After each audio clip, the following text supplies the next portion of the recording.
dawn of the 20th century, African Americans in major cities lived scattered throughout the city. They weren't segregated particularly. It's only with the Great Migration of 6 to 7 million African Americans north and west escaping the South, the predominant response of the United States government and state and local governments to the Great Migration was to contain Black people in their own neighborhoods. And HUD, the Department of Housing and Urban Development, was particularly a part of this role. But the precursors to HUD introduced and encouraged racially restrictive covenants, redlining of every major city where African Americans landed. The federal government was a sponsor of urban renewal, infamously called Negro removal by the great James Baldwin. Urban renewal, which means moving the Negroes out.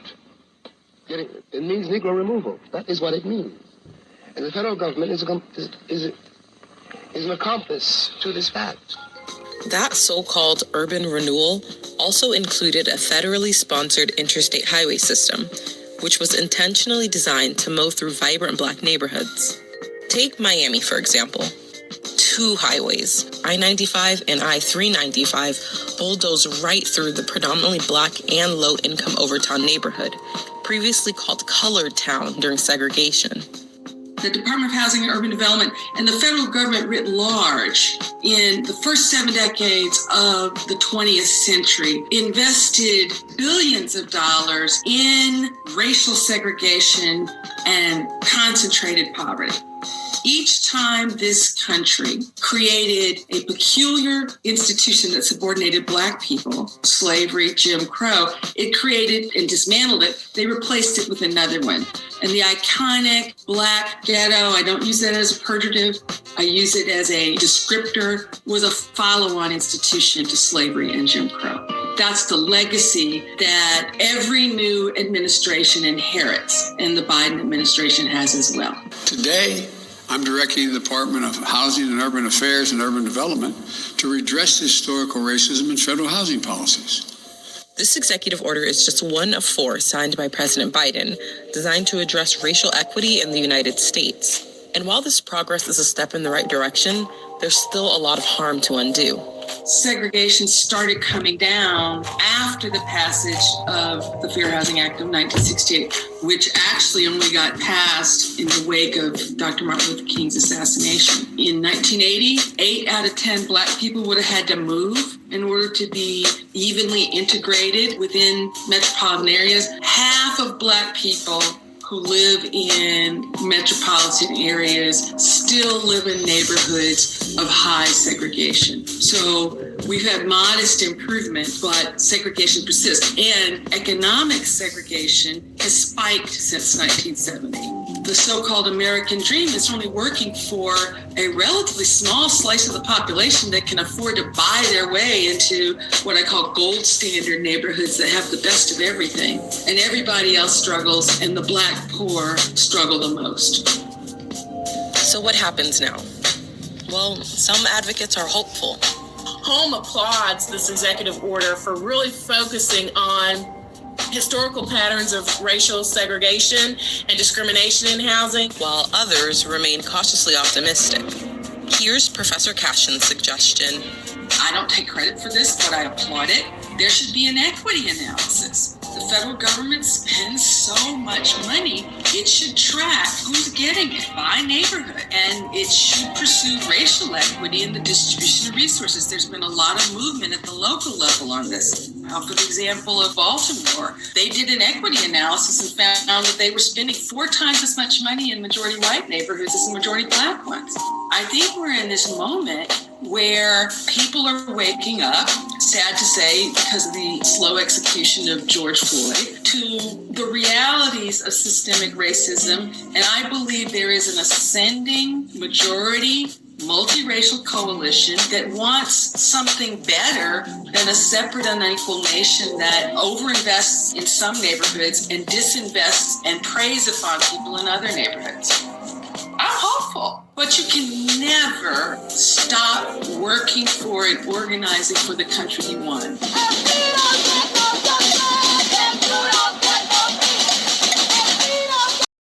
right, Shalom. First and foremost, I want to give all praises, honor, and glory to Yahweh, Bahashem, Yahweh Shai, Bahashem, Chaha, Quadash. I want to give double honors to the head apostles and elders of Great Millstone who rule well and teach well.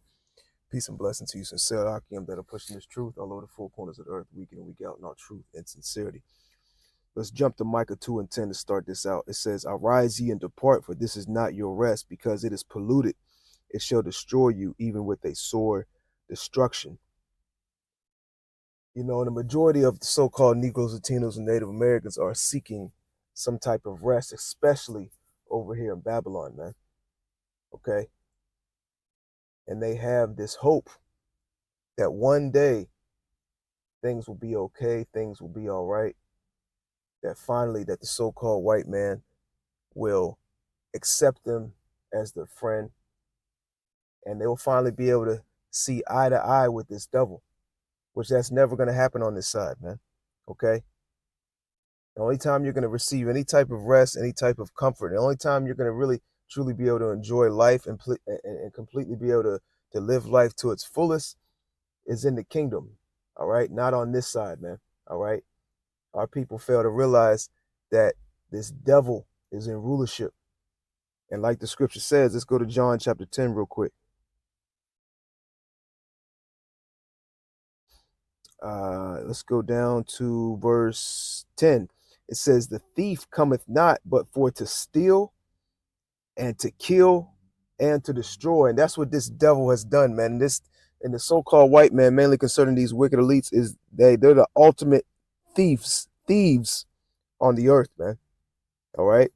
The so-called white man is the ultimate thief. He's stolen this land from the so-called Native Americans. You know, everything he's got and established in America, as well as various other parts of the earth, are off the backs of you Israelites, man. Okay? Let's read that again. The thief cometh not but for to steal and to kill and to destroy. And this is what this devil's agendas and strategies and goals, all right, circle around. Destroying you so-called Negroes, Latinos, and Native Americans, and also along the way to putting you in the grave, so to speak, is to have you highly confused, not knowing who you are, not knowing who your power is, not knowing who's in control and who's in rulership, and giving you a false sense that, or a false hope that you can make it in this place and you can be somebody. And that the things that happened in the past, y'all came through that, and y'all have reached to the level of being able to have a job, being able to coexist with the so-called white man, being able to ultimately get a nice position in society. Esau has set up these different particular leaders of Israel, you know, in these highly influential positions to give you, or to solidify that false hope amongst the majority of you so-called Negroes, Latinos, and Native Americans, that you can make it in this life, that you could be a rapper, you could be an entertainer, okay, you could make it in the business world, you could be this, you could be that, you could be the first black, okay, person to achieve this type of goal. Hey, you could be the president of the United States of America, man, right? But it's all facade, it's all bullshit, man. This man has a perpetual hatred for you, okay?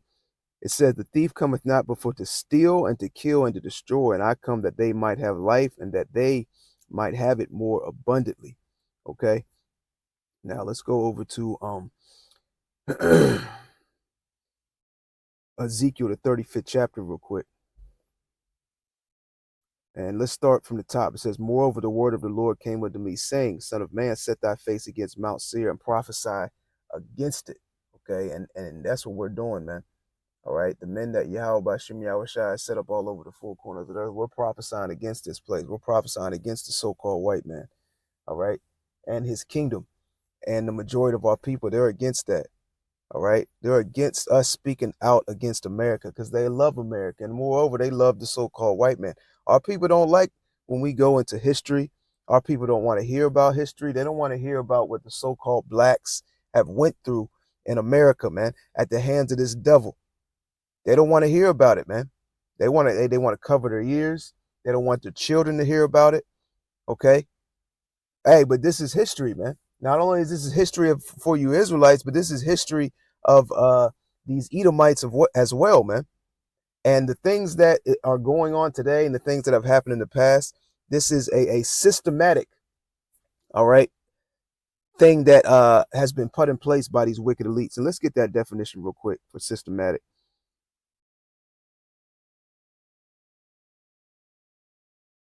This is systematic. It says done or acting according to a fixed plan or system, methodical.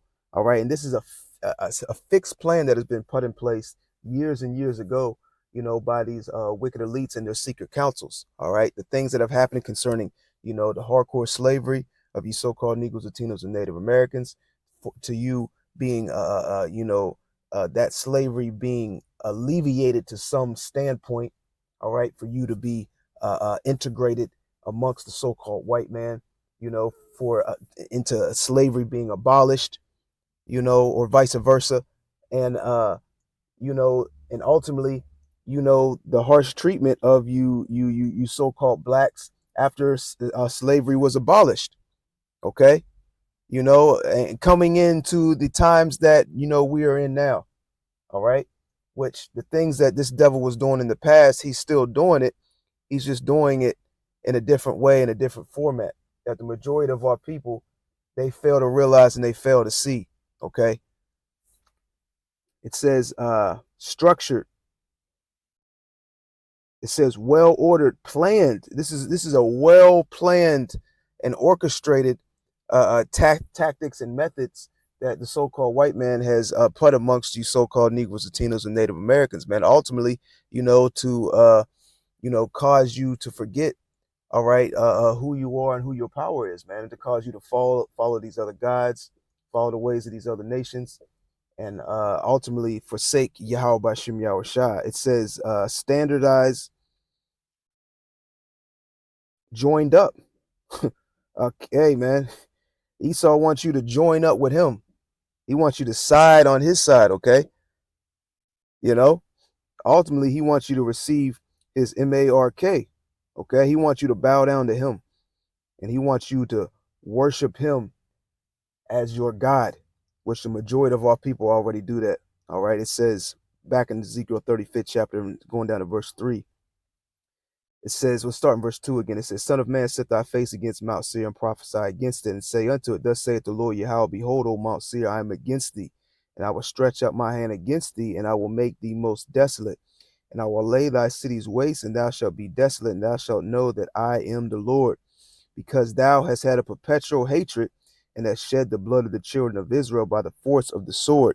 Okay, and when you go into that word perpetual, it means a couple of the definitions or words are everlasting, long lasting, forever and ever. The so-called white man is always going to have a hatred towards you so-called Negroes, Latinos, and Native Americans, man. And the only reason you don't see it on a high level amongst these average everyday Edomites, okay, is because of the laws and the vibration that is pushed by these wicked elites in society. All right.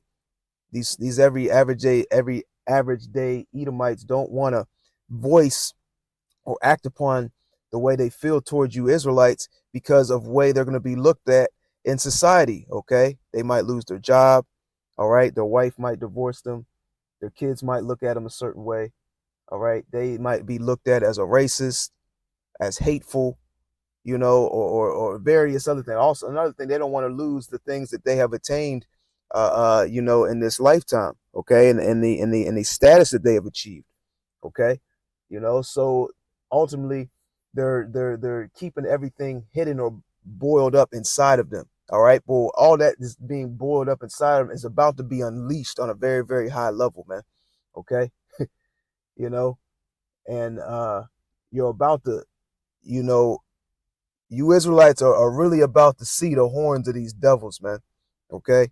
You're really about to see the hatred that the so-called white man has for you, man. All right. Because when society collapses and all hell breaks loose and there's no threat of, when everything's shut down, guess what?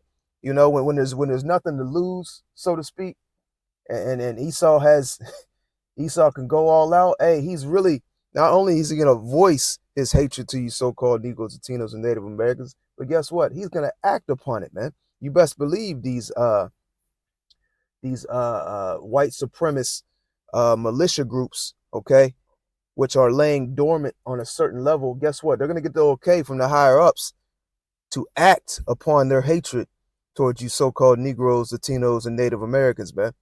All right. Let's read on. Ezekiel 35:5 says, because thou hast had a perpetual hatred and hast shed the blood of the children of Israel by the force of the sword in the time of their calamity, in the time that their iniquity had an end. Therefore, as I live, saith the Lord Yahweh, I will prepare thee unto blood, and blood shall pursue thee. Since thou hast not hated blood, even blood shall pursue thee. This man loves blood, okay? And he thrives off the blood shed of you so-called Negroes, Latinos, and Native Americans, because he knows you're the Israelites, and he knows that you're the next in line for rulership, and he knows that your rulership is going to be an everlasting rulership, man. Okay. Now I want to jump back to or go to Deuteronomy 28 chapter, because you know the main thing that our people are oblivious to, or fail to realize, or are ignorant to, are the curses. Okay. And our people are still trying to seek and find rest in America, as well as various parts of the earth, but that's never going to happen. That's never going to be attained. This imaginary dream that is dangling over the heads of you so-called Negroes, Latinos, and Native Americans is something that you can never attain. You can never catch. All right. It's nothing but a rat race. That rat is always, is running in that hamster wheel, in order to, catch and get the cheese. Well, guess what? The cheese was never set up there for you to catch. All right. Let's go to Deuteronomy chapter 28, and let's go down to verse 15. It says, but it shall come to pass, if thou wilt not hearken unto the voice of the Lord thy power Yahweh, to observe to do all his commandments and his statutes which I command thee this day, that all these curses shall come upon thee and overtake thee. All right. So all the so-called Negroes, Latinos, and Native Americans are under the curses. Okay. No matter how poor you are, no matter how rich you are, you're still under the curses. You're still under the so-called white man. All right. You're still under, strict orders. Okay. And the higher you get up in society and the more money you make, hey, the stricter those orders, okay, the stricter those orders come. All right. If these Israelites in Hollywood, okay, and that have sold out and have taken the bag, would really voice the truth and what they've done to achieve status, fame, all right, as well as various other things, they will come out and tell you these things, man, of what is required, what they had to do, and how, the inner circles of Hollywood and the music industry are really ran, okay? But they've sworn into secrecy and they've took an oath, and they know if they came out and say these particular things, guess what? Their life is at stake, okay? It says, verse 16, cursed shalt thou be in the city, and cursed shalt thou be in the field. Cursed shalt thou be thy basket and thy store. All right. Even if you are able to set up a profitable business, guess what, man? Esau has all different types of stipulations, different laws, heavy taxes. Okay. Where, even if you have your own business, your own company, you get damn near got to work your ass off just to be able to keep it up and attain it. All right. Hey, there's no kicking your feet back up and putting your hands behind your head, kicking your feet back up and then pushing the recliner back over here in Babylon, man. All right. It says, cursed shall be thy basket and thy store. Cursed shall be the fruit of thy body and the fruit of thy land, the increase of thy kind and the flocks of thy sheep. Cursed shalt thou be when thou comest in. Hey, you're cursed when you're born, man. You're born into the curses. Okay? And you got our people that love celebrating their birthday, their curse day. All right? As soon as you're born into this life, you're born into captivity. You're born into oppression. You're coming into these chains where you're constantly afflicted. And the so-called white man seeks out to cause, to increase your afflictions of your body. He's constantly spraying the air. He's constantly putting different chemicals in the food. All right. Hey, man. Hey, if you ain't seen the movie They Clone Tyrone, check that movie out, man. Yeah, that movie's heavy, man. Esau, it goes into how Esau is systematically doing things amongst the communities of you so-called Negroes, Latinos, and Native Americans. The things that happened in the past concerning Jake, hey, it's still happening, man. Okay? It's just happening in a different way. Esau is using his witchcraft to make it seem like things are better, things are okay. All right? Things are not as bad as it seems. But it's the same thing, man. All right? It's the same pattern. This is the same serpent. All right? It says, verse 18, or Slaki, verse 19, cursed shalt thou be when thou comest in, and cursed shalt thou be when thou goest out. The Lord shall send upon thee cursing, vexation, and rebuke, and in all that thou settest thine hand unto for to do, until thou be destroyed. So no matter how high you get in society, guess what? Whatever you put your hand to do, hey, it's cursed, and you're cursed. And there's gonna be no everlasting success, okay, in this lifetime, so to speak. It says, and until thou be destroyed, and until thou perish quickly because of thy wickedness of thy doings, whereby thou hast forsaken me. And we've been put under these curses, like I've read, because of how we've went off. We constantly have in our past life. When you go into the history of the so-called Negroes, Latinos, and Native Americans, the Israelites, we constantly, went whoring after these other nations and these other nations' gods, okay, and then ultimately, Most High Yahweh, send another nation, to jack us up, okay, and put us in captivity, and then we turn back to the Most High Yahweh, and the Lord deliver us. And this would happen constantly, back and forth, back and forth, back and forth. Read the book of Judges, okay? We constantly would turn back to these idols, man. We would turn back to following the ways of these other nations, man. Okay? And then, the Lord would jack us up, man. So all you so-called Negroes, Latinos, and Native Americans are under the curses. And the only time that curses will be alleviated from us is when we enter into the kingdom. That's the only time that we will receive true rest. Okay. Let's jump down to verse 25. It said, the Lord shall cause thee to be smitten before thine enemies. Thou shalt go out one way against them and flee 7 ways before them, and thou shalt be removed into all the kings of the earth. Yahweh Bashem Yahushua scattered us into all the 4 corners of the earth, and the Israelites are scattered in every part of the earth. Okay.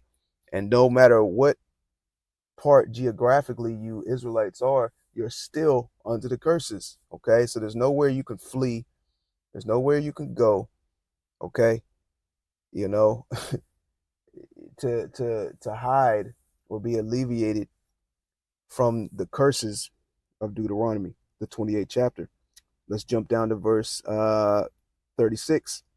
It said, the Lord shall bring thee and thy king, which thou shalt set over thee, unto a nation which neither thou nor thy fathers have known, and there shalt thou serve other gods, wood and stone, and thou shalt become an astonishment, a proverb, and a byword. And has that not happened? Are we not astonishment? Are we not looked down upon amongst all these nations? Hey, man, these other nations come over here, and as soon as they step off the plane, they look down upon you. All right? They get all types of grants. They get all types of business, etc. Hey, Ishmael, as soon as he steps off the plane, he jumps off. He steps off the plane calling you niggas. He steps off the plane, shaking his head at you, at you Jakes. Say, look at these niggas, you know. Soon as I already got me a business, I already got me a store, you know. These niggas been here all these years and ain't done shit. So they're already looking down upon you, man. You know. It says, Salaki, I lost my spot. Deuteronomy 28 and verse 37. It says, and thou shalt become an astonishment, a proverb, and a byword, man. All right, and we've become a byword, a proverb, an astonishment all over the four corners of the earth. Okay, we are called any and everything besides who we truly are, being Hebrew Israelites. All right, and even our own people, you know, continue to call themselves, all right, these proverbs and bywords, and they even think that these are nationalities now. Okay, and ultimately it's because they have drinking that wine. They've drinking that Babylon. They've drinking the wine of Babylon, man. They've drinking the juice. Okay. It says, verse 38. It says, or let me finish 37, Salaki. It says, and thou shalt become an astonishment, a proverb, and a byword among all nations, whither the Lord shall lead thee. So we're an astonishment amongst, all these different particular nations, man. Okay. And we don't have no type of power, so to speak, concerning government, politically, an army. All right. The only power that you so-called Negroes, Latinos, and Native Americans is the power, in Yahweh Bashim Yahweh Shai. Okay. It says, verse 38, and thou shalt carry much seed out into the field, and thou shalt gather but little in, for the locust shall consume it. Now let's go down to verse 43. It says, the stranger that is within thee shall get up high above Slaki. The stranger that is within thee shall get up above thee very high. All right. Hey, the so-called white man has got very high above you so-called Negroes, Latinos, and Native Americans, man. All right. And how has he done that? Okay. Well, he's done that through the process of slavery. Okay. The process of conquering. All right. He's had a whole lot of time, and he's done a whole lot of oppression upon you so-called Negroes, Latinos, and Native Americans, and you ultimately were forced to build up his kingdom, all right, and establish things for him. Okay.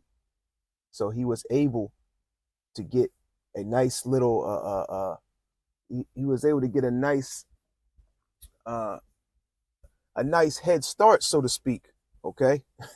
Hundreds and hundreds and hundreds of years, mainly, I'm just talking about, over here in America. Okay.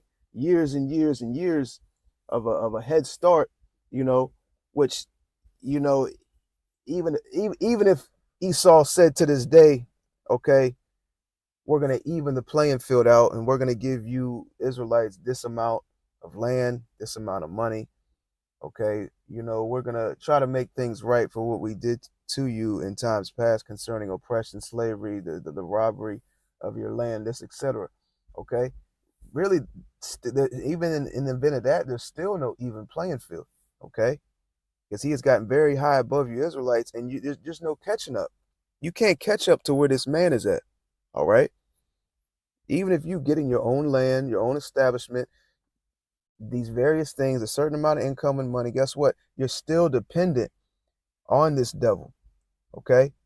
You're still going to have to use his, you're still going to have to use his stores, his banks, his items, his chariots. Okay. You're still going to have to go before this man. Okay. So there is no even playing field, and there never will be an even playing field, man. This man has to go into slavery, man. As simple as that. Okay. He has to be put in chains. All right. And we don't want no reparations, man. You got to go through captivity. You got to go through slavery. All right. Matter of fact, let's go to Revelation, the 13th chapter real quick, and we'll jump right back. This is Revelation 13:10. He that leadeth into captivity shall go into captivity. He that killeth with the sword must be killed with the sword. All right. So this is what must happen.